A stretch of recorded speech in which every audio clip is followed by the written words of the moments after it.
आखिर कहां भाग गए सीरियाई राष्ट्रपति? मिल गया पता, किस देश ने दी शरण? बशर के लिए किसने दिखाई दरियादिली? सीरिया में तख्ता पलट के बाद देश छोड़कर भागे राष्ट्रपति बशर अल असद को आखिरकार ठिकाना मिल ही गया है। रूस ने असद को अपने यहां राजनीतिक शरण दे दी है।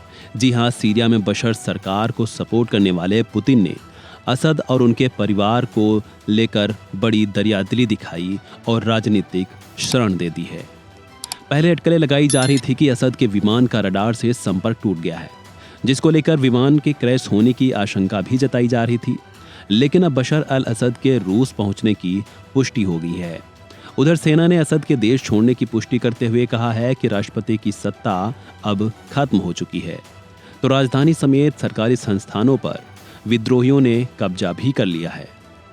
रूस ने भी इसको लेकर बीते रविवार को बयान दिया। रूस की ओर से इसकी पुष्टि की गई है। बयान में कहा गया कि सीरिया के राष्ट्रपति बशर अल असद ने सत्ता के शांतिपूर्ण हस्तांतरण के आदेश देने के बाद पद छोड़ दिया है और अपने देश से चले गए हैं। बता दें कि रूस सीरिया के लताकिया प्रांत में हमीम एयर बेस का संचालन करता है और बताया जा रहा है कि इसी बेस से बशर के विमान ने उड़ान भरी और रूस में राजनीतिक शरण ली है। रूस ने इस एयरबेस का इस्तेमाल पहले भी विद्रोहियों के खिलाफ हवाई हमले में किया है। दरअसल साल 2015 में पुतिन ने बशर की सत्ता को बचाने में अहम भूमिका निभाई थी। पुतिन व्यक्तिगत तौर पर भी बशर के समर्थक रहे हैं और रूस की सीरिया में काफ़ी मौजूदगी भी रही है। सीरिया पर बशर परिवार 50 साल से ज़्यादा समय से राज कर रहा था। साल 2000 में बशर अल असद को गद्दी मिली थी, जिसके बाद से वह विद्रोह को कुचलते हुए राज कर रहे थे। सीरिया में साल 2011 में विद्रोह शुरू हुआ था, जब असद सरकार ने लोकतंत्र समर्थक प्रदर्शनों को क्रूरता से कुचलने की कोशिश की।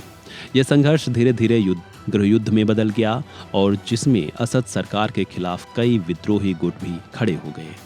आखिरकार 13 साल के संघर्ष ने असद को झुका दिया। विद्रोही गुटों ने दमिश्क पर कब्जा कर न केवल असद सरकार को उखाड़ फेंका है, बल्कि सीरियाई जनता को एक नई शुरुआत का मौका भी दिया है। बीते 8 नवंबर को आखिरकार बशर के इस राज का अंत हो गया। सीरिया में पिछले 11 दिनों से विद्रोही गुटों और सेना के बीच कब्जे वाले लड़ाई चल रही थी। इस बीच विद्रोही लड़ाकों ने रविवार को राजधानी दमिश्क पर कब्जा कर लिया और एक वीडियो संदेश भी जारी किया।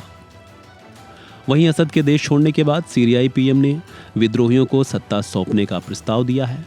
पीएम मोहम्मद गाजी अल जलाली ने एक वीडियो संदेश में कहा कि वो देश में ही रहेंगे और जिसे भी सीरिया के लोग चुनेंगे उसके साथ मिलकर काम करेंगे।